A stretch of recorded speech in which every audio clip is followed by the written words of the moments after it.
Wow, classic night tonight at Oracle as the Warriors, despite a Kevin Durant injury, hold off Houston to take a 3-2 lead. Also got to get to Bucks Celtics, maybe do a little bit of a post-mortem here on the Celtics just in terms of what went wrong for them this season. And then we got to talk about the last of our position groups heading into free agency, the center crop, a lot of really interesting guys, and the question of where the line gets drawn in terms of who gets paid and who doesn't in that group is going to be very interesting. But let's start with that Warriors win. Kevin Durant, with about 2 minutes remaining in the third, suffered a calf strain after the Warriors were just about done blowing a 20-point lead with one of the worst quarters of offensive basketball that you'll see in a long time. And really, even after having a chance to go up 25 at the end of the first and just missing a bunch of shots and turning it over. So that part of the game will be largely forgotten, I would imagine. KD shoots a jumper on the right baseline, goes to run back down court, and looked around like he had gotten kicked in the calf or something. A lot of people were fearing the worst as far as an Achilles. I didn't think it was going to be an Achilles, though, frankly, because you never see an Achilles where a guy doesn't at least go down for a while. And I know people are like, oh, well, Kobe was able to walk afterwards. Yeah, he was down on the ground for 20 seconds, and then he was walking at an extremely slow pace. Whereas KD, he was moving. You could tell he wasn't like that worried, it seemed like. I mean, he obviously wasn't happy that he had to come out of the game, but he was able to move over to the bench pretty well. It wasn't like, oh man, this thing is just not working at all. He was kind of walking like he had a calf strain. And I've had that injury before. It's very helpful to have had as many injuries as I've had when looking at these things. And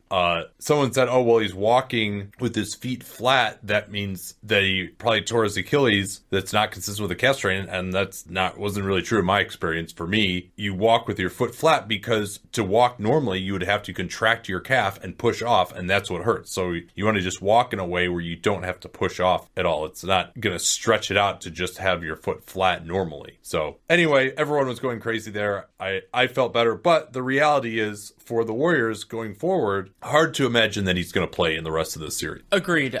We don't know the severity. Durant is going to have an MRI on Thursday after we record this. But, I mean, there are a bunch of proxies you could use, but I mean, think about that. Even if this goes 7, a game 7 will be on Sunday afternoon. I believe 12:30 Pacific time. So that would be a really, really quick turnaround for Durant. And I mean, when you consider the physicality of this series and the aggressiveness, it's not always played at a fast pace, but there's a lot of intensity going on. That does seem really unlikely. And I think the way to go from that Durant injury is just to talk about Stephen Curry tonight. So before Durant went down, he was having another rough performance. To me, it wasn't quite at the level of, I believe that was game 3 that he was just off, and then he was better in game 4. 9 points, 4 of 14 from the field, 1 of 8 3, couple of bad turnovers, just looked out of sorts, forced a few shots. And then after Durant went down, Curry played the entire second half, and Klay Thompson came in for Durant, played the entire rest of the game. He had a short rest because he was getting his normal rest when Durant got hurt. And then Curry, so he was 4 of 14 before, after 16 points on 5 of 9 shooting, 2 of 3 from 3, looked more comfortable driving, hitting his floater. And I know some will go overboard and say, oh, it was, 15-16 Curry all over again. It wasn't that, and it wasn't those same Warriors, but it did look more like that Curry than we have seen most recent time. Yeah, I think mostly just a lot of high pick and roll against the Rockets, and there's more alacrity to the Warriors' actions. They're able to cause more confusion than they normally do. Guys are just moving faster. KD does not cut fast. He does not move fast. Every once in a while he'll get it back to her, but he generally will not do that. He can kind of be held off the ball and slowed down, and he'll kind of give up on a given possession. So I do think they'll have a chance to get some more system buckets now going forward, and they did here. Also, another thing was that Austin Rivers, who had been pretty good defensively in this series, really got cooked, both one-on-one by Steph. Then he had some mental errors. He tried to switch on a baseline out of bounds and gave up a pass right under the hoop to Kevon Looney for a foul, and he was so bad that they actually went back to Clint Capella for the last 2 minutes and 30 seconds or so. And Rivers also, negative 20 in this game. It was 1 of 6, 0 of 4 on 3, so did not have the touch shooting the ball either. For Houston's standpoint, standpoint, I mean, these minute totals for both teams are really getting to be like both coaches started going deep into the well early. I mean, KD has been playing, 43 minutes a game since like game 5 of the Clippers series, I think, essentially, and not closing that series out certainly probably hurt the Warriors. Not getting one of those games in Houston, and now KD is probably going to miss the rest of the series. If with an overuse injury, you never know whether it would or wouldn't have happened with the number of minutes that he's playing, but certainly you're at an increased risk for it, just like Chris Paul was last year. James Harden, really, really interesting game for him. When he attacked, he was absolutely fantastic. He was 31 points, 8 assists, 10 of 16 from the field. I mean, this has got to be the most efficient game that he's had against Golden State. He did not miss a 2-point attempt in this game, 7 of 7 on 2-pointers. And he was really carving them up in pick and roll, but did not get a ton of help from his teammates with 12 of 41 overall 3-point shooting by then. But then Harden also was curiously absent in the fourth quarter. But I mean, they still were scoring pretty well. I mean, they outscored him 29 to 15 in the third and had 27 points in the fourth, though the Warriors managed 32. What did you think of his night? Does he deserve criticism for not being more aggressive in the fourth quarter? I don't think so, because the Rockets were scoring quite well. There were actually some parallels to me, and it was so surprising to see the Warriors do this, because the Rockets have at moments in this series. I thought what the Warriors were doing was kind of like that parallel with Curry. And so what I mean by that is trying to make sure that other guys beat you. And so try to force that player to give up the ball, and when they give up the ball, try to make sure that they don't get it back. And I mean, I've been talking for years about how Harden and really those OKC brethren, Durant and Westbrook too, but those guys are all susceptible to ball denials. And what I found compelling about the way the Warriors did it was that they were more zealous about it than usual, and I thought that contributed to other guys getting clean looks. And the number that I had in my head was that the Rockets scored on 8 of 12 possessions during a key stretch of the game, and 2 of those 12 they just didn't get a shot off. Like those plays were important. But if a team is scoring that well, and more importantly, you're looking at process over results, they're getting clean looks. And Harden's one basket in that time was an open layup. They had a series of open layups and open threes. And if you're giving up clean looks to other guys, maybe there are times when that's necessary, because like, let's say Draymond Green's not in the game, or Draymond Green is in severe foul trouble, as he was for a lot of the fourth quarter, then maybe you're handling things a little bit differently. But no, I mean, James Harden's goal, his job is to make sure that the offense is flowing well, and the offense was flowing well. I'm of two minds about this. He did get basically a 1-minute rest in the second half after a 2-minute rest in the first half. He played 45 minutes. He was clearly exhausted down the end. That showed up on defense when he couldn't box out Kevon Looney. I have big issues with Harden's defense in this game. Yeah. So he definitely was tired there. And then on offense, they did kind of get some like BS free throws on plays that like weren't really actually creating an advantage. And you just go into a guy, the Chris Paul special. He's become completely unwatchable, by the way, and really struggled tonight, 3 of 14. But just like, because he's now not able to really score conventionally against this team, he's just resorting to like flopping and barreling into guys on every play. And because he's not actually doing all the other awesome things that he used to do, it's just even more annoying now. But it works. He's doing whatever he can, blah, blah, blah. He's such a smart player. Reggie Miller said it at one point when he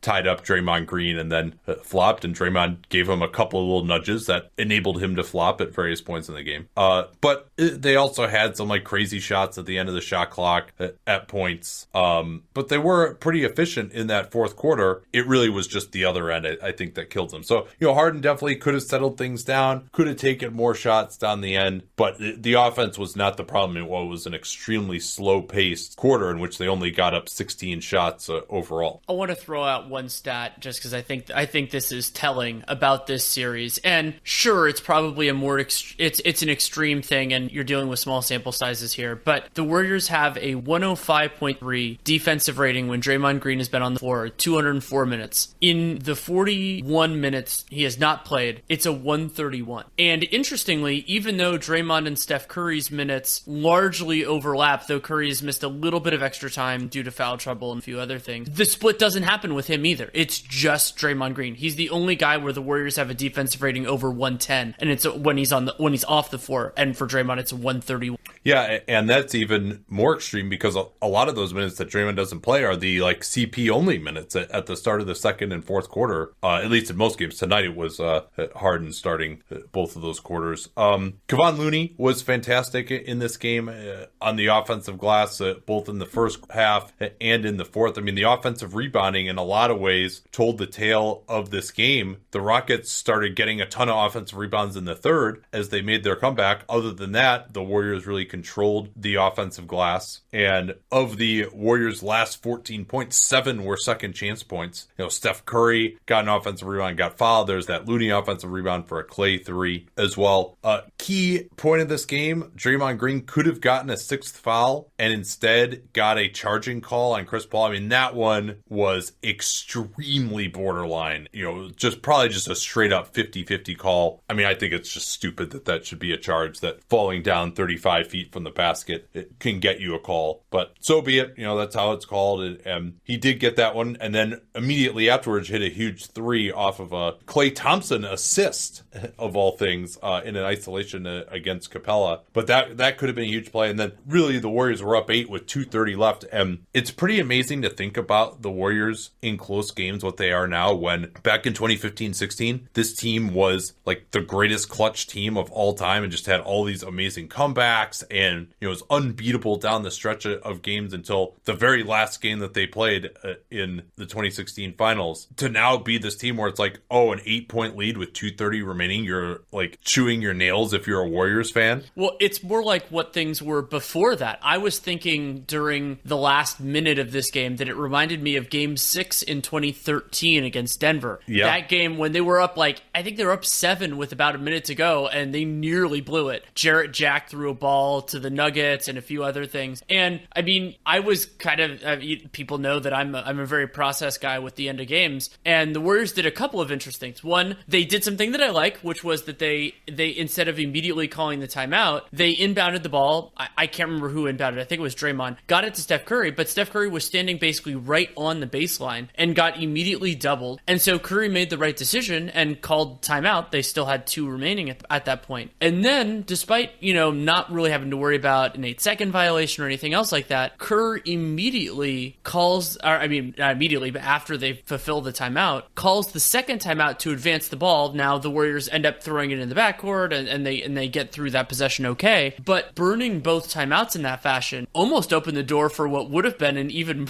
a really catastrophic turnover late, which somehow became not catastrophic, not a turnover, and 2 points for Klay Thompson. Yeah, talking about the turnovers first, I mean, that is the downside of that strategy that you have of, hey, get the ball in bounds immediately, but, maybe try and catch the ball so you're not 2 inches from the baseline if you're Steph Curry. And then I think probably what Kerr told Sean Livingston was, all right, if you have any question about your ability to get the ball in bounds, if nothing comes open right away, you take the timeout and advance it, because where they'd inbounded to Curry, they couldn't advance it. So he's dead in the corner, a very difficult area to inbound without inbounding it to someone who's going to get trapped immediately. I think that's what Kerr wanted to avoid. It also seemed like Sean Livingston sort of fumbled the pass when the referee handed it to him. And so that might have been part of that too. But anyway, that ended up working out okay. And then that last play, James Harden drives after Iguodala made 1 of 2 free throws, gets a layup, goes for the quick 2 when they're down 5. Not a great decision, especially with only 1 timeout left. And then Chris Paul is standing right next to Klay Thompson and just for some reason just starts looking around and doesn't deny him in bounds. They get it into Klay. He dribbles into the front court and then gives it up to Iguodala, who doesn't want to get fouled, even though they're up 3. I mean, at that point, you're probably fine getting fouled. You're going to hit 1 out of 2, you would think, and you're still fine in that situation. But he got it out to Klay's hands, and then Klay got trapped on the sideline. There's a still photo of his foot out of bounds as he tried to pivot and turn while he's still holding onto the ball. But that's one where the referee, it's just absolutely impossible for him to see that. He's standing a foot away, and you're like, oh man, you're a foot away. How do you not see that? Well, he's actually too close. And now keep in mind, this is a full court situation. It's hard to get into position. If you're that close for a 6'7" guy with the ball over his head, you can't have the field of vision to see the guy with the ball over his head and his foot being out of bounds. And you're also watching for any kind of contact or a foul to take place with the guy's hand. So that's also one of those ones where you got to be 1,000% sure that you saw it. And they didn't see it, but Thompson's pass gets deflected. Eric Gordon almost gets it, runs into Sean Livingston's leg. Some people wanted to foul on that. I mean, I think Sean, wasn't really committing a foul. I mean, Gordon kind of went up the back of his legs. It's just one of those plays where there's just a scramble, and Thompson somehow gets it back and then lays it in. I asked Clay and Draymond their memories, and Clay was like, oh yeah, I had an open layup. I just took it. And Draymond was like, because he'd already fouled out at this point, he's like, well, like my heart was in my throat when you decided to take that layup, but congratulations on making it. And he gives him a high five. So that was a crazy exchange. Obviously, once he made that, the game was over with 4 seconds left. It took 14 seconds for all of that to unfold.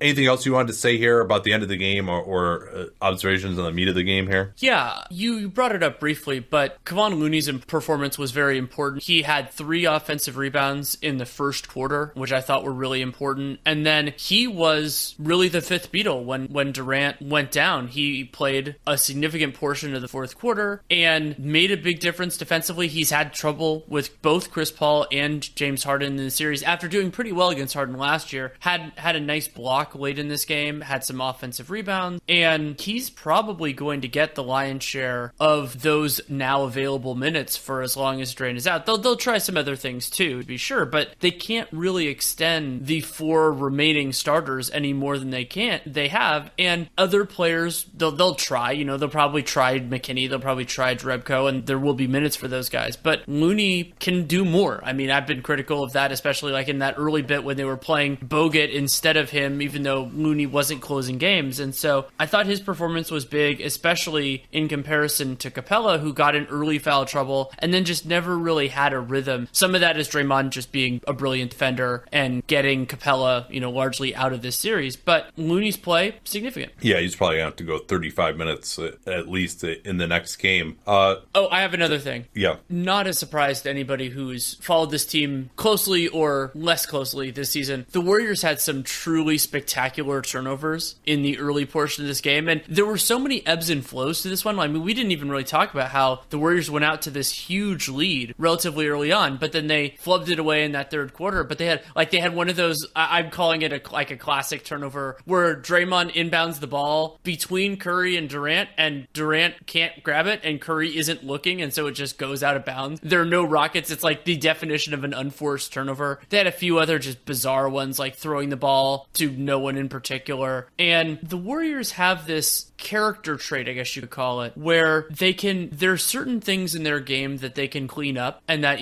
they can button things down, but it never feels like, maybe other than a few sections of a few games, where they ever like really button down and put it all the way together, take out all the dumb turnovers and all that. And some of that is they have the margin for error. A lot of teams don't. They're so talented and everything else. But, 15 turnovers, a lot of which were preventable in this game, that could have been a very different story, just like, Draymond Green's technical and a few other things had this game gone differently. The pick and roll defense was pretty interesting. I thought the way Golden State was defending, they started out not trying to switch Kevon Looney onto Harden since Harden had kind of beaten him in game 4. They got back to switching more, especially late when they were trying to prevent the 3-point shot and they had the lead.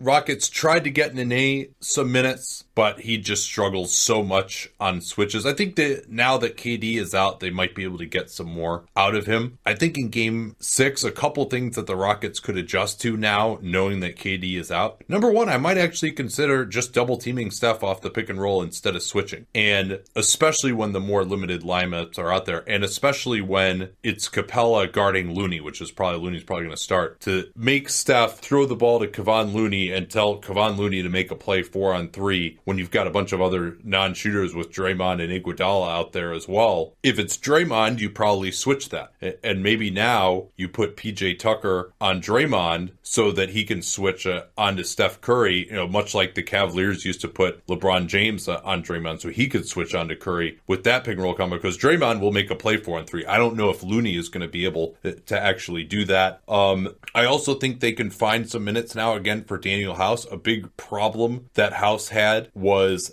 just having no chance against KD, but I think that House does bring them something offensively, assuming that he's recovered. He was active today with, I think it was a toe injury where he was out for a couple of games. At least give him a shot, because I think if he's hitting his shots and then he provides some ability to drive a closeout and really finish athletically at the rim, give them more of a transition game. So I might try to find some minutes for him if they can. Certainly Nene now can play on the second unit when Curry is out of the game, no problem at all. I'm happy you brought up PJ Tucker because his defensive role will change, and I think he's going to be incredibly destructive in a different way. I think he's had a wonderful series. He's been huge in terms of Houston defense and the offensive rebounds, which he only had one of in this game. But now he can function in an entirely different capacity. I think that's going to work out really well for Houston. And I agree with you. Put him on Draymond, especially when they have to go to those actions. And I wonder if how these teams' rotations could change just due to the shift in imperatives. Now presumably the Warriors are going to want to have somebody more offensively capable on that second unit when Curry sits. Maybe they stagger Curry and Draymond now. It's entirely uncertain. And then PJ Tucker's role changes. Maybe you can even also play him fewer minutes. Maybe not because he's so damn good, but giving him a little bit more rest, I think would better serve the team. And now they can play some of those other options. You said Daniel House and maybe a little bit more Joe Green. Not that he was good in this game, he absolutely was not. But go to those guys a little bit more because there's a less of a sense of urgency. And the idea would be you're getting killed less in those absences, so maybe those players can be more effective for the Warriors, especially with Steph having played 44 minutes. I mean, I can't remember the last time he played that many. And these guys, and this is going back to previous playoff runs when these guys were younger. So Clay with 45, to me, I'm going, and Draymond with 40. He's never someone who's, I think, is as susceptible to issues when he plays more minutes as maybe Curry in particular or Clay. But to me, I'm treating this like a 2-game series if I'm Golden State, especially on the road without KD. I think you say, all right, we're going to play Steph and Clay 39 minutes and Draymond 40 minutes. That's what their limit's going to be. We're going to play Iguodala 32 minutes, 33 minutes. And Iguodala at times looked completely exhausted in this game, although he certainly fought through it and you couldn't see it necessarily. And you just don't want to exhaust yourself with that crazy quick turnaround coming back here. And yeah, if you're in it at the end, maybe you extend guys a little bit if you're really going to be able to win the game. But you don't want to go crazy trying to win game 6 and then come back and your fatigue will be an ally of the Rockets perhaps at that point. Although certainly they got some guys who are really dragging here too at this point in time. Anything else you want to talk about on this one? No, I think that's it. Let's take a quick news break here. The LA Lakers, widely presumed to have chosen Ty Lue and to just be moving forward on a contract with him, are now reopening their coaching search because Ty Lue has pulled out of the running per a number of reports first reported by the LA Times. A number of issues, apparently. The Lakers didn't offer Lue more than 3 years per reporting, which is an exceedingly short contract for a coach. I can't remember one for a guy who is just a straight up new hire that was less than 4. Now, maybe the 3 years refers to the number of guaranteed years. And since no doubt this is being leaked from Lue's side, he would want to make it look like they made him as crappy of an offer as possible to justify why he was turning it down. Or maybe it's the usual reporting is 3 years, and that actually means a 3-1, which would be crazy. I mean, now that would be the exact same structure, of course, of LeBron James. It's a player option after 2 more seasons under contract, but he was insulted, and perhaps rightfully so, that they merely viewed him as, oh, this is the LeBron coach. Further issues over his assistants. Lakers wanted to have final approval on that, including pushing for Jason Kidd to be his lead assistant, which I don't know if those two guys have any kind of a relationship, but certainly if I've got Jason Kidd behind me as my lead assistant, I'm probably putting a bulletproof vest on before I go and coach every game. Well, and nobody knows the precarious nature of having a high-profile top assistant like Ty Lue because he was that guy in Cleveland and then got the job when David Black got fired. Yeah, no, that's exactly right. And who knows who Ty Lue would have wanted to bring in, what the cost would have been. Now, certainly it sounds like from a monetary standpoint, over those 3 years, that the offer was very competitive. Interestingly, it was going to be like $5 million and $6 million the first 2 years, and then went up to $8 million was the reporting the last year, which just kind of makes me think that maybe that was the team option. Like, there's no reason to have that go up by so much the third year versus the first 2 years, unless that was the team option. So again, I this is just informed speculation, I would like to say. So now the Lakers are looking for 3 names that they're adding to their coaching search. Start the drum roll, please. Lionel Hollins, Frank Vogel, and Mike Woodson. 3 guys that have the offensive creativity to maximize a LeBron team, especially if a LeBron team is poorly constructed again. Though I think the front office has hopefully learned some of those. Yeah, Mike Woodson, who only played Carmelo Anthony at the 4 in New York, with the gun to his head. I mean, he has had success, and I think some of these kind of older school guys would at least just put the ball in LeBron's hands and say, all right, everyone get out of the way and just let him do it, which, seems to work pretty well, frankly. And Vogel had a good track record before flaming out in Orlando, although certainly what Steve Clifford was able to do with similar personnel, it doesn't speak highly of Vogel's work in Orlando. And Lionel Hollins, what did he last? Like a year and a half with the Nets, I think. And certainly, let's just put it this way. None of these guys have come up in regard to any other job opening.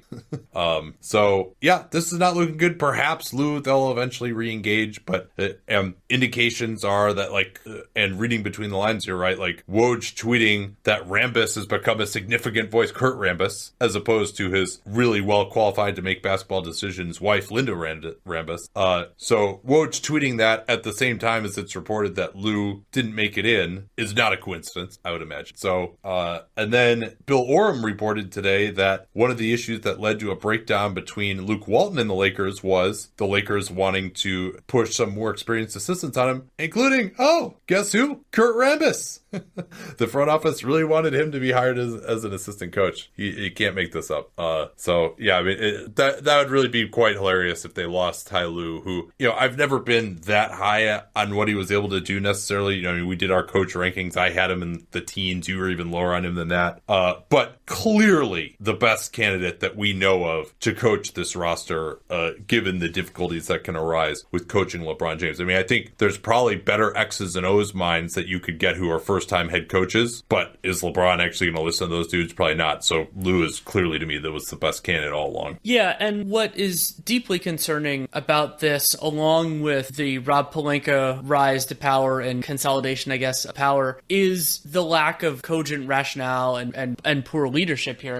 So you want to hire the best coach you can, but you want to put assistants on them? Well, then you're not going to get the best coach. That's not the way this works in NBA. You can't put that in, and sometimes front offices try to foist assistants on coaches. I was around when that happened to Mark Jackson with Brian Scalabrine. Many people know how that turned out, but it's different when you're hiring a new head coach and you try to put these constraints on them. That's kind of like we were critical of the way that it sounded like Glenn Taylor was handling the president of basketball operations situation in Minnesota of, we're going to hire a president of basketball operations, but they might not have full authority to fire or hire a new GM or coach. Now, they ended up getting Rosas and everything else, but to get the best people, you want to give them the latitude to make their own jobs. And not only is it because of that freedom, but also because of the marker in the sand that it is for those coaches of this is the way they're handling this situation. I guess we can say that their coaching search went about as well as their new president of basketball operations search has. All right, let's talk. Yeah, go ahead. It might be going worse. Let's see where it goes. Yeah. Well, at least they will eventually hire a coach. We know that they do need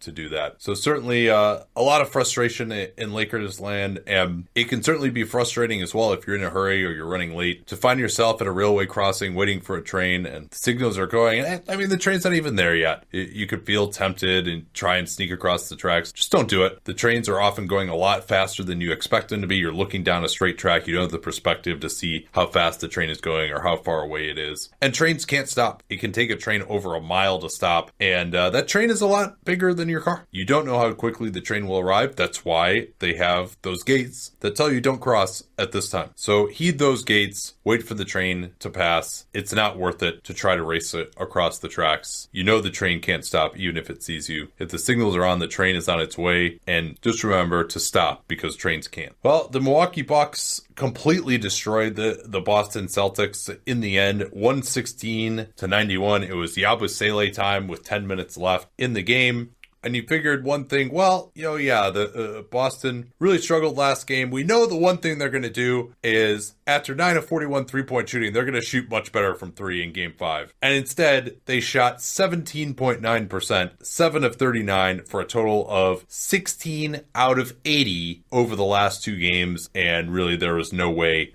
for them to overcome that type of shooting performance, even with the Bucks struggling to shoot threes themselves in these last couple of games. I don't know if you you looked at it, but do you want to guess Boston's true shooting percentage in this game? I've got it in front of me. It's 42%. And not only did they shoot 20%, under 20% from three, but they're 41% from two. And they did actually get a crap load of free throws. Again, 34 free throws in this game somehow. Yeah, Tatum had 9, Jaylen Brown had 6, Kyrie Irving only had 2, and another just brutal Kyrie Irving game. He was 6 of 21 from the field, 15 points, 1 assist, 3 turnovers, and I mean overall, I mean the series numbers for him are shocking. I remember, part of the reason, going back to the point guard rankings that we did earlier in the year, part of the reason I had him over Damian Lillard, and I mean obviously one series is one series, but was his playoff performance. He shot 35% from the field, 23% three. Did average 20 points a game, but he did that on 22 shots and I believe somewhere around 25 shooting possessions. Yeah, it was really ugly. He had more shots than points in the series, which is never a good sign. And Russell Westbrook was more efficient than Damian Lillard was, than Kyrie Irving was in this series. Russell Westbrook in his series against Portland. Brad Stevens tried something that I recommended, which was maybe going with Aaron Baines and Al Horford together. Really, I think for the first minutes in the series, they started the game and the defense was a little better, at least early on, but they couldn't score at all. And Baines,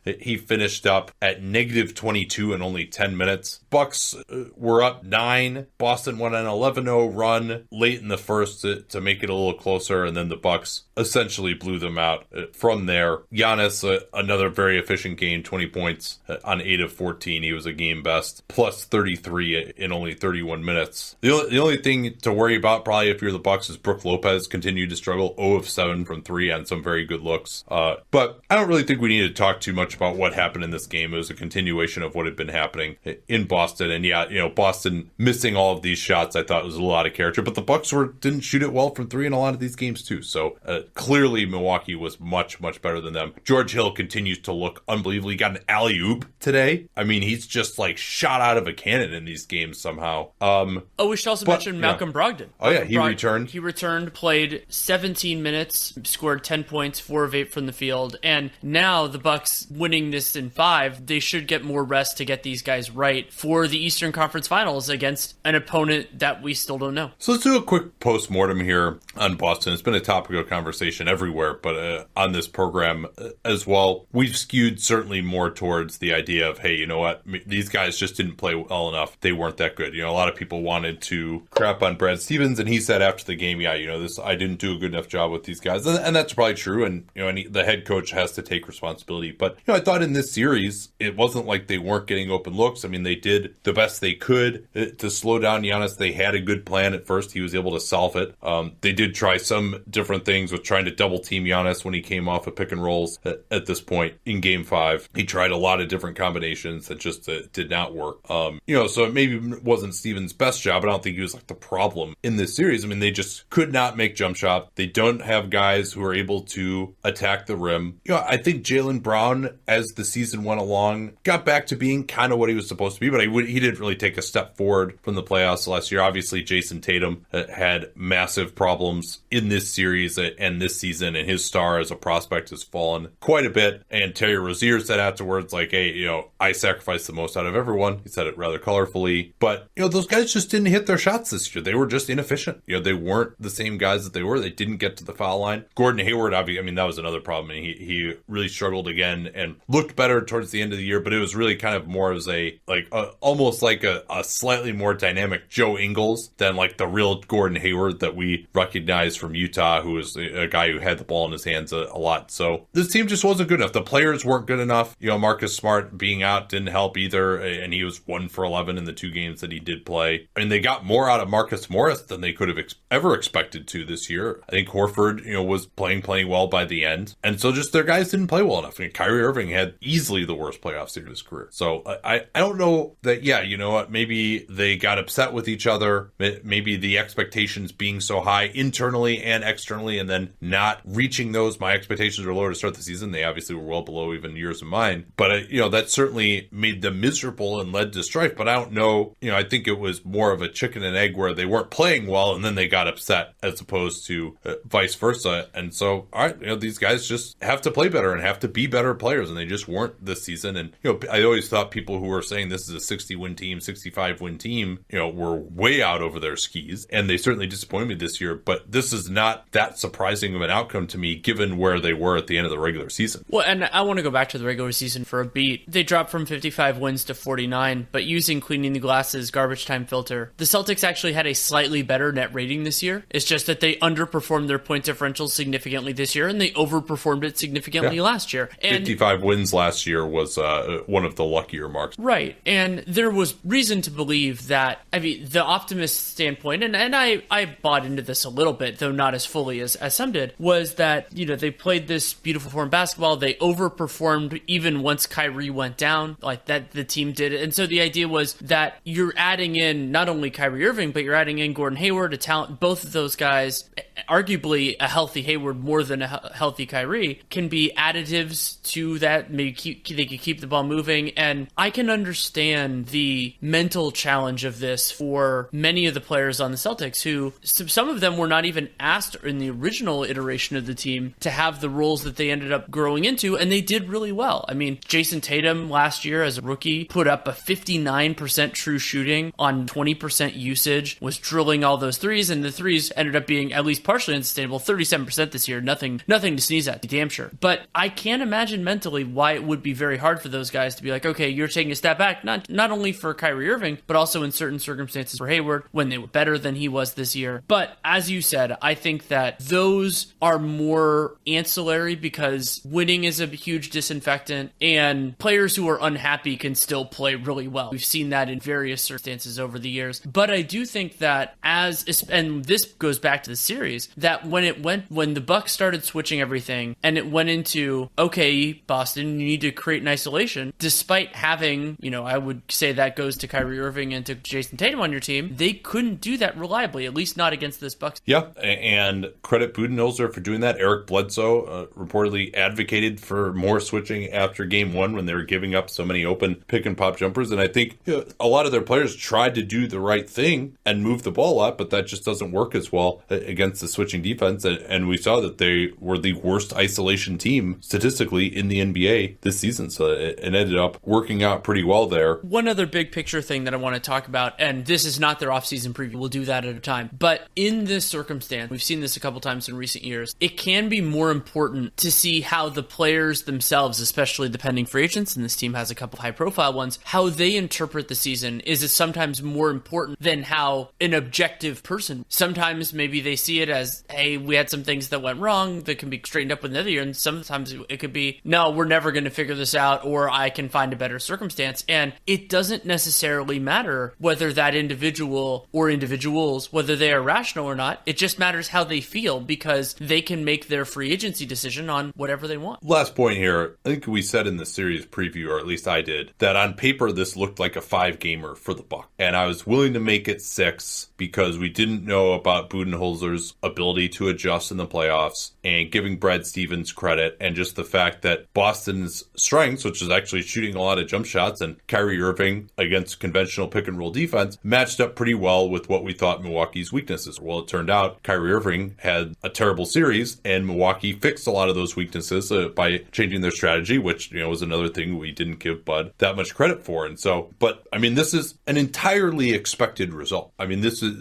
Boston was not competitive in the last 4 games of the series. It was not close late in any of them, which I think that certainly is a disappointment. Also, Feldman's statistic of the teams this decade that won game 1 on the road by 15 or more points, all losing the series, claims another victim as well here. So, this Bucks team is really, really awesome. I'm going to have to think extremely carefully about who I'm going to pick in the next round if, in fact, Toronto is able to go through. Time to talk free agent centers now. And with the demise of the Boston Celtics, we're recording this during the day, but the assumption is that the Milwaukee Bucks are going to win that series. Al Horford's player option suddenly appears very interesting at age 33. And to me, he's yet another domino that hinges on the decision of Kyrie Irving. That certainly seems to be the case. Horford, it's a lucrative $30.1 million player option, but he has to weigh that that and the potential of hitting free agency in 2020 versus opting out and cashing out this year. And as you said, the potential demise of the Boston Celtics is a factor here, not only in terms of committing for a single season, but committing for multiple seasons. So his decision is an important first step, and presumably he and Danny Ainge can have a conversation about what sort of thing they would be looking for should he want to return. But Horford also stands out in this class as being, to me, the best of the unrestricted guys on the market. Now, there would certainly be teams,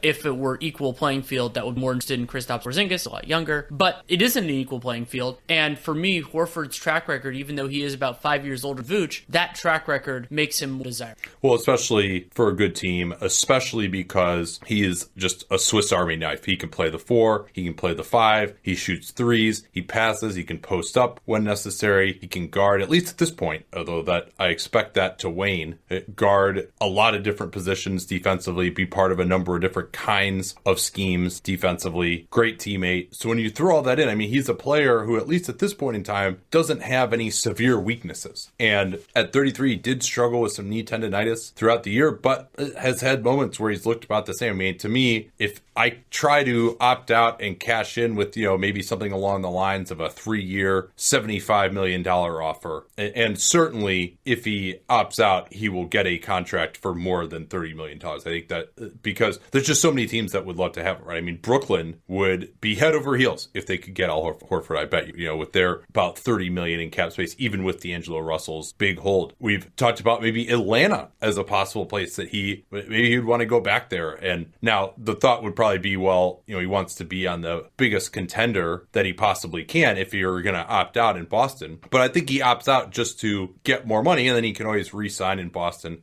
on a longer term deal. I mean, but clearly, a team like Sacramento, he clearly will have, I'm guessing, multiple offers that would be at least $70 million guaranteed, if not more. And now that may not necessarily be places he wants to go. The Clippers could be another one, right? I mean, think of if they were to get Kawhi Leonard, Al Horford would be an unbelievable fit there defensively with Leonard, and they could probably squeeze $23 million to start with for Horford and go out 3 years, something like that, with him. So that would be a team that would be pretty contender. I mean, the Lakers would probably, since it doesn't look like they're necessarily going to have a shot at the absolute best guys, he would be an awesome option there as their center. They don't have any kind of long-term center on the books right now. The Knicks, if they get KD, would be interested. So there are a number of places that he could go, and because he fits everywhere, and I think he's also a player who can hold up more as he ages just due to his shooting ability and his smarts, and just you kind of manage him during the regular season and then he plays well in the playoffs, so he can kind of be on that sort of a plan going forward here. But you probably want to sign him this year, and I think he can help push a team towards a championship if they're not going to get one of the absolute top guys. I want to float another one by you. I brought up that some teams would prefer Kristaps Porzingis to Horford just because of the age and everything else. What about those two guys playing together in Dallas? Absolutely. I mean, there really are very few teams that could use a guy like Al Horford. So, we should also talk about briefly about what his decision-making process is. So you have the option here. I would say as long as he has an understanding that those sorts of offers are on the table, that opting out is the right strategy because you're not sacrificing as much, and the sheer number of teams mitigates some of the risk, and his agents can have conversations. There are certain things they probably can't discuss, but they can get relatively close. But then it gets into the question of where does Boston stand? Does he give a hometown discount? He's done very well in Brad Stevens' system, but there's a chance with Kyrie Irving and everything else that the Celtics aren't looking as capable, as dangerous as before. And also keep in mind here with Horford in particular, the timing, because some of the teams that will pursue Al Horford, if they make him their first priority, he's going to put some real heat on the Celtics to say, hey, you need to step up your offer, or I'm just going to take this because I don't know if it's going to be here. Yeah, and I would assume that the Celtics, even with this young core, would offer him a longer term deal because they're not going to have cap space really, even if Kyrie leaves.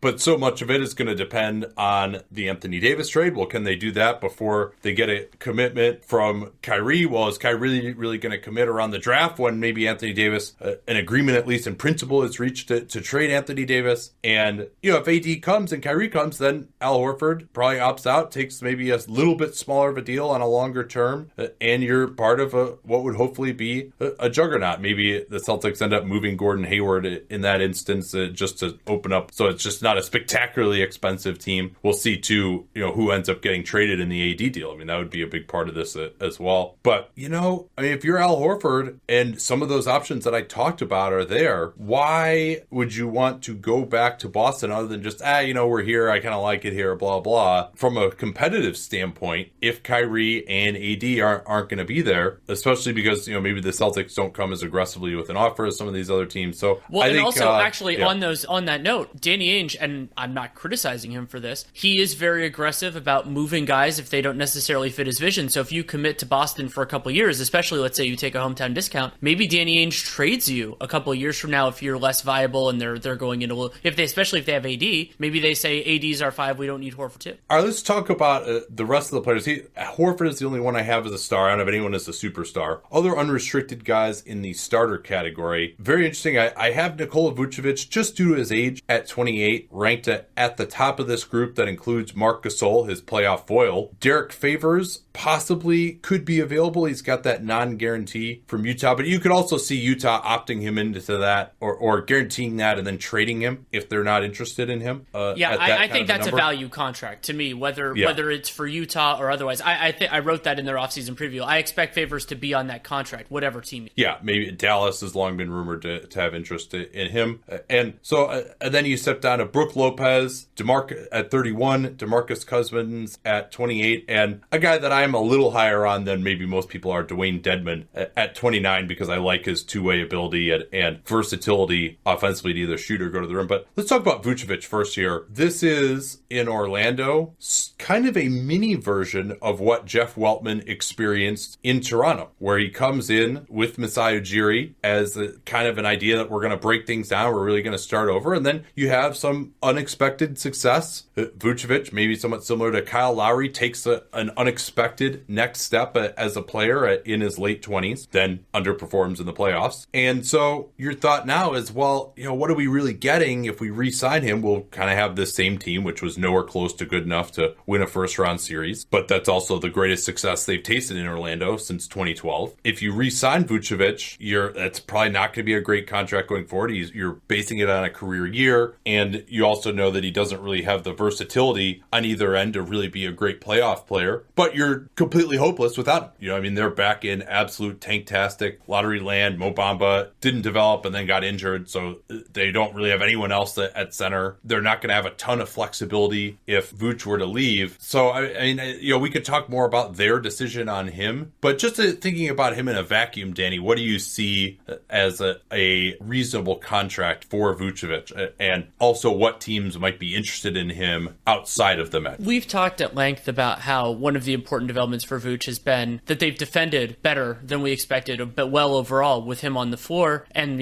their starters did a very nice job. Orlando having such a bad bench really hurt their season, though they probably wouldn't have moved that far beyond where they ended up. And that defensive part is important, but this is also Vooch's best offensive season of his career, and that makes me a little bit skeptical of both ends of that. When a guy has a career year on both sides of the floor, even though he's talented offensively, makes me a little bit skeptical. My instinct is, sure, you can give him solid starter money, but also remember the idea of positional scarcity, and if he is not a reliable playoff starter against the best teams, maybe in the first round, depending on certain opponents, he can't be. Marc Gasol was a singular terrible matchup for him, but there are a lot of good centers in the league, and I think he would struggle with a lot of those. So I'm thinking something more in the $17 to $19 million annual range, and I think he's going to be expecting something dramatically richer than that, and I expect him to sign something richer than that with... You would think that the Kings would have some interest there. Vlade Divac with his fellow Balkan center, although Vooch has played for Montenegro internationally. Vooch would be fantastic for them. I think he'd be a pretty solid fit with Marvin Bagley, about as good of a fit as you can get offensively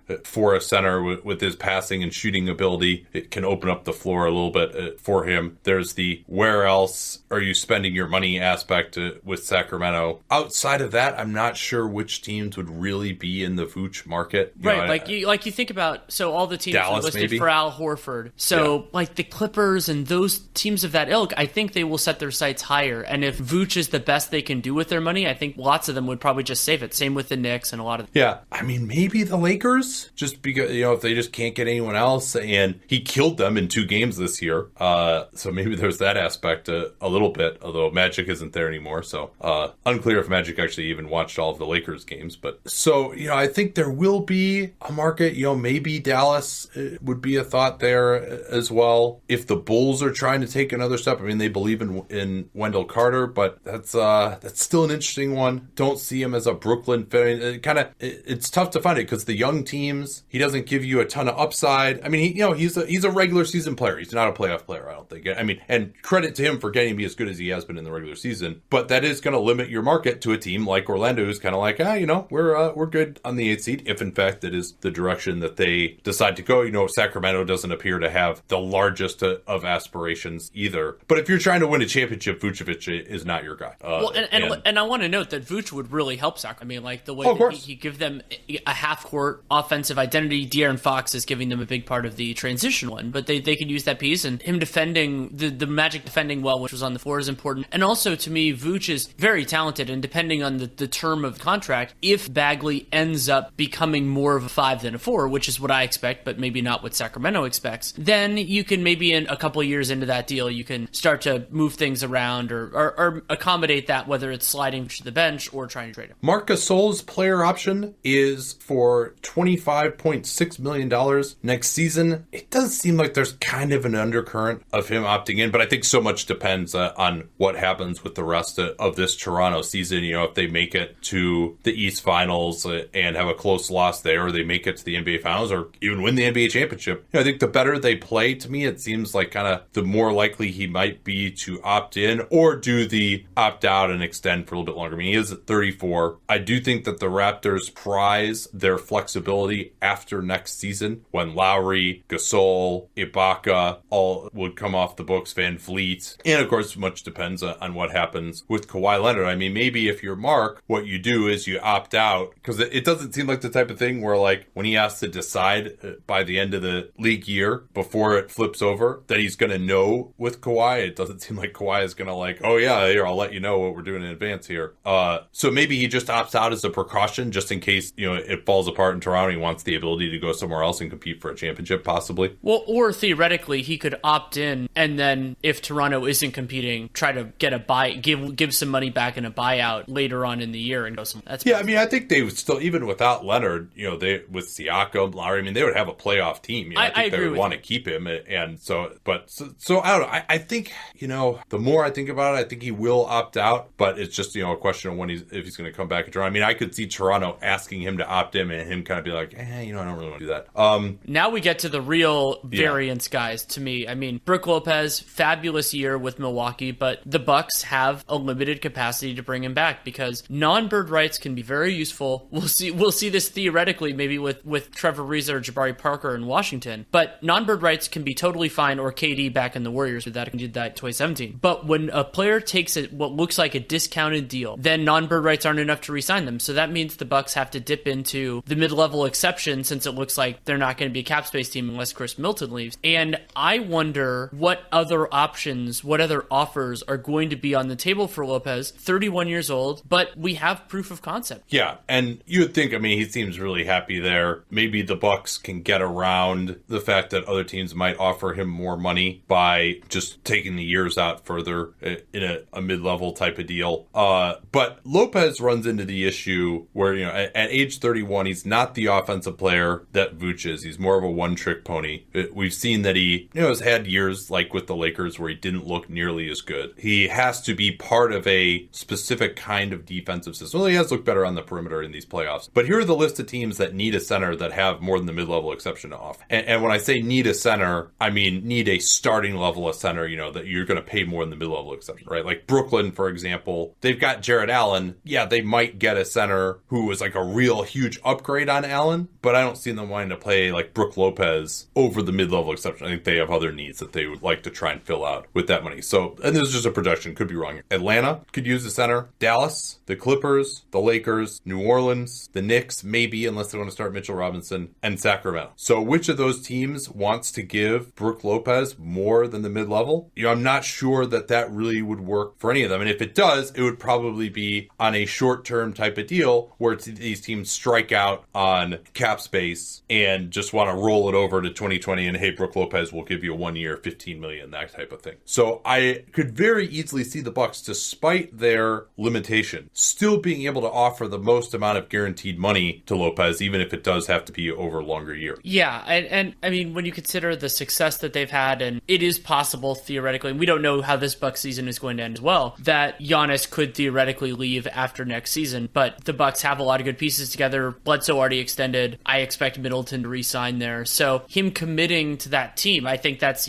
kind of setting up your twilight years, not that he's there yet, in a really good place. And so it makes a lot of sense. But if somebody else makes a really strong offer, and Lopez, who has made significant money in his career, if he chooses that he wants to prioritize that, which he's totally within the right to do, could see it. But I expect to go back to Milwaukee. And then that leads us to DeMarcus Cousins. Cousins, beyond the complications, this injury, not nearly as severe as the Achilles, which hurt his value last summer. But Cousins, he might end up just being a fallback for so many different teams that one of them eventually works out. And he wasn't, justifiably, he wasn't particularly patient last year. And unfortunately for Cousins, he might have to this year. Yeah, but some of the same analysis holds to me with Cousins as it did with Lopez, where he is going to be a fallback position. It's tough to count on him because of the injury history at this point and just his overall volatility and the fact that, he really kind of waxed and waned as a player when he was back with the Warriors. But I think he still could be a solid floor raiser on offense. He showed some defensive moments, but you just don't know what the health is, how many games he's going to be able to play, whether he's going to be locked in the way he was with this Warriors team where, they actually had the option of benching him. So I don't know, which of these teams do you see as like a real Cousins destination at this point in time? Oof. And what kind of contract could he get? I mean, could he get the Jabari Parker from last year? The $20 million with a team option for the second year? I like that structure. I think that it opens things up a little bit for the team. You give him a little bit more money this year, but then you can walk out of it free and clear. And incidentally, I actually prefer that to like a non-guarantee, what we've seen with Derek Favors, because a team option in some ways is more optimistic. Because with a team option, in order to sign them to a different contract, they don't have to go through waiver. Whereas with Favors, if for whatever reason they wanted to go in a different direction, you're kind of hamstrung there because they can't do as much. So I do like that. I do like that structure. Who could give that to him? I could see the Clippers doing that if they get one person.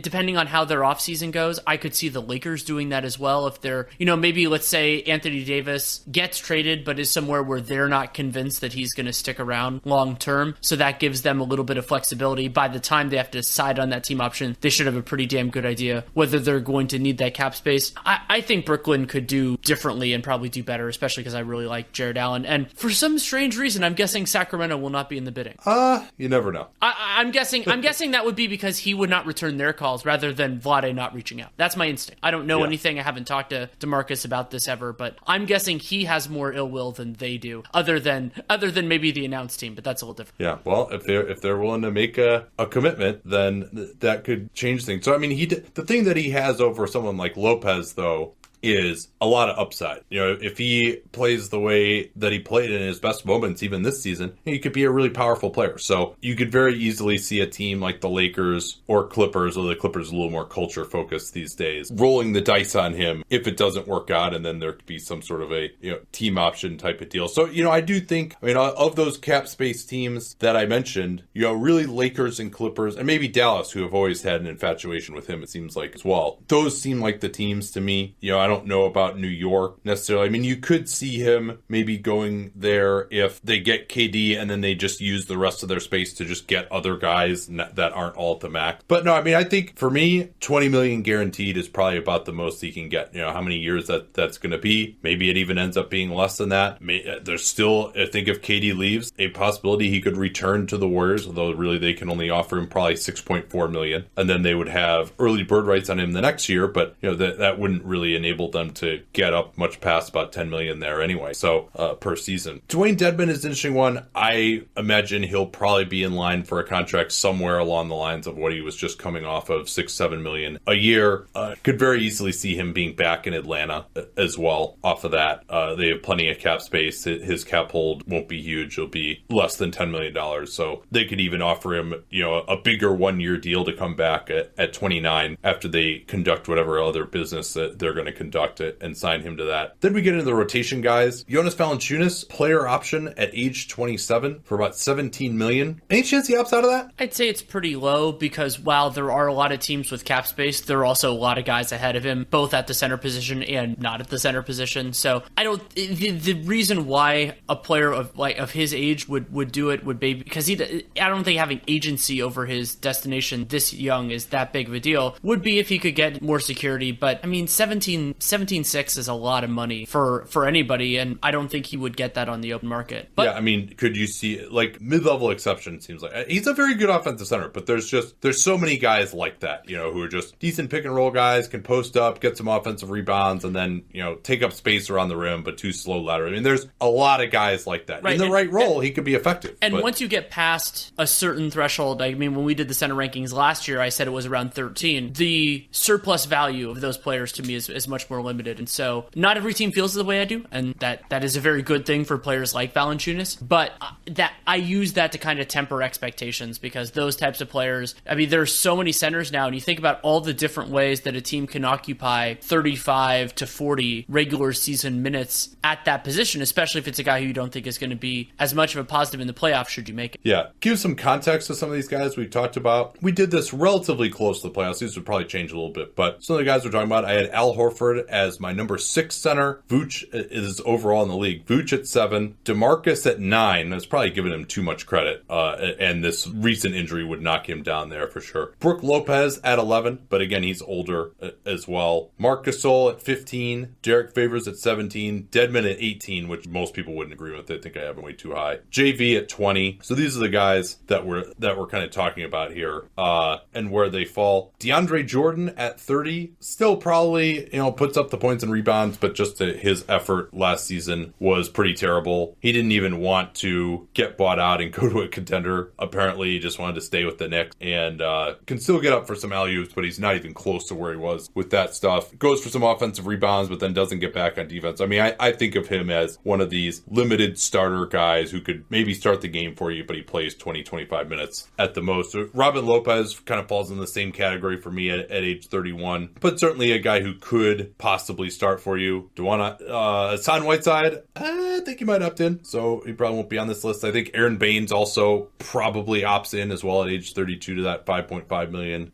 Anyone else you really want to talk about here? What about Enes Kanter? People talking about him maybe making himself some money in the playoffs. Do you agree with that? I think he's made himself some, but it would be hard for me to envision when you look at how many guys are on this list that a team is going to pay him starter money when there are this many options, and even if they think he's better than some of them, that he isn't that much better than all of them. I'm interested in Kevon Looney. Looney, had that option declined by the Warriors and then took the minimum. I think there should have been a more robust market for him last year, but not every team needs a center like Looney, a more of a switch center than a rim protector. And I'm also interested in Noah Vonleh. Vonleh, somebody that you and I have generally been higher on than front offices and sometimes than other people in our world as well. I think there's value there. And then the last one is Dwight Powell. I've consistently been lower on Dwight Powell than some, and I like what he can do, but to me, if somebody is an unambiguous non-starter, I don't think Dwight Powell can start really on any team. Don't pay those guys money, and don't pay those guys money over long term. And so there was that stuff from Mark Cuban. I think he said it on a radio show that they were anticipating bringing him back, and so I'm fine having him on your team, absolutely. But giving basically any backup center, let's say $8 million or more, unless they have real starter upside to me, because they're young and they can really get it, to me that's a mistake. Yeah, and really once you get below into these guys, I'm talking about rotation, it would surprise me if any of them get more than $10 million guaranteed, and that's over the life of the contract. And if any of them get more than the mid-level for 1 year, I'd be in the first year, I'd be very surprised, and I think that would also be quite a mistake because here's all these names, and so all right, is DeAndre Jordan that much better than Rashawn Holmes, who's unrestricted free agent at this point, or Baines if he opts out? You mentioned Looney, Enes Kanter. Maybe it's been tough to evaluate him in this series against Jokic due to the shoulder issue that he's had, and he was good in the OKC series, but OKC is very limited in their ability to get him out in space. And yeah, Kanter's had a couple of okay months with Portland defensively, but he's been one of the worst defensive players in basketball before that. So definitely someone you think of still as a backup. There's a reason that he opted into his $18 million player option last year, even if it is a more robust player market this year. Ed Davis is out there. Boban, a little bit more limited, but JaVale McGee actually gave the Lakers some okay play. You mentioned Vonleh. Salah Mejri is someone who no one seems to want. He actually got released and then re-signed to the same minimum contract by the Mavericks, but I think he's someone who can give you solid play off the bench. Joakim Noah came in off the scrap heap and was a solid enough backup center at 34. Kyle O'Quinn at 29. He was buried this year with the Pacers, but he's been given solid backup play over the years. So even Greg Monroe, I think, could come in and be an okay backup center for some teams. He's had some moments in the playoffs here. And I have him on the fringe area. Same thing with Kenneth Faried. There's just so many guys here. I don't really have much else to say, and then you had to turn to the restricted guys now. Yeah, this is a pretty narrow restricted market, which, I mean, considering the ample supply of unrestricted guys, probably a good thing overall for them. Porzingis headlines the field despite not playing a single game this season due to a torn ACL. Age 23. Unless there was that weird little murmur back in the day that he would consider signing his qualifying offer, I think that's way too much risk. And if he doesn't, I mean, even if he did that, he would theoretically be back in the Mavericks. But I expect him to sign a long-term deal, whether it's in the form of an offer sheet and match or a deal just straight up with the Mavericks. I'm leaning towards the latter rather than the former. It's just a feel thing. I'm not sure there's much of a difference there. One thing I've talked about this before is with Porzingis, it's sort of similar in a way to D'Angelo Russell, where I'm interested in whether the front office prefers him theoretically, not saying these are necessarily going to be on the table. Would they prefer him on a 3+1 or on a 5-year deal? Do they think having extra years on this that he'll be positive value in that contract? And, you know, if it's a 3+1, then you do run the risk of that guy, like what happened with Gordon Hayward, of them leaving and being a bigger star at that point and just going of their own volition. And so those sorts of nuances with the Porzingis negotiations will be noted. Absolutely. And also note that the Mavericks cannot give him a maximum qualifying offer without vaporizing another $10 million of their cap space. They'll be utilizing his $17 million cap hold this offseason and then re-signing him while they do their other business. And that would take him from $30 million to $20 million. That's a big reduction. So you could see another team come with a 2+1 if the Mavericks, in fact, are not willing. And, you know, it could be a team like an Atlanta or Sacramento, just one of these teams that's like, hey, why the hell not? We're not doing anything with this space right now. We got rejected here. So those are probably the only two teams I would say that might be a danger for that kind of an offer to Porzingis. All these other teams are really trying to compete at this point in time. Don't see the Knicks make for.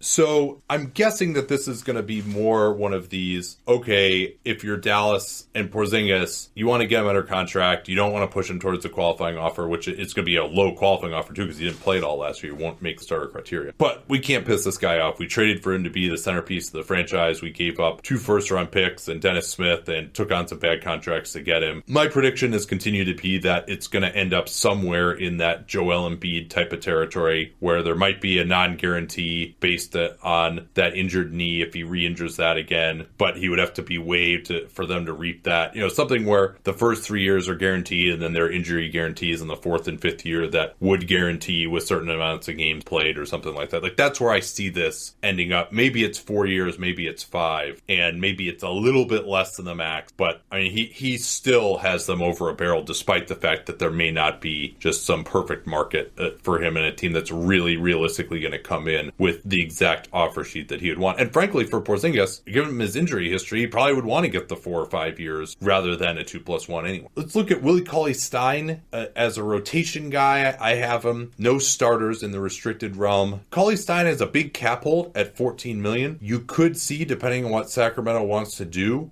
them not giving him a qualifying offer, or probably more accurately pulling his qualifying offer. Yeah, and worth noting, since we haven't really talked about it this year, that $14 million cap hold is not the same as the offer he could sign. You know, the yes. Qualifying offer that they can give Willie Cauley-Stein is significantly smaller than that figure. And the qualifying offer, of course, that is the 1-year contract that you must offer to get the guy's restricted rights. Yeah. And when you make that offer, his cap hold remains on the books until he signs that offer, and then it would, of course, go down the actual amount of the offer. So Eric Pincus has, for a point of reference, because Cauley-Stein was a high draft pick, that's why his cap hold is so high, his qualifying offer, so the 1-year contract he could theoretically sign, would be 1 year, $6.3 million. Still significant. Yeah, and one that actually, like, it wouldn't shock me if he ended up having to just sign that. You know, I would be okay with that if I were Sacramento. I mean, they've got Giles, so I think they believe more in Giles. We'll see where Giles ends up.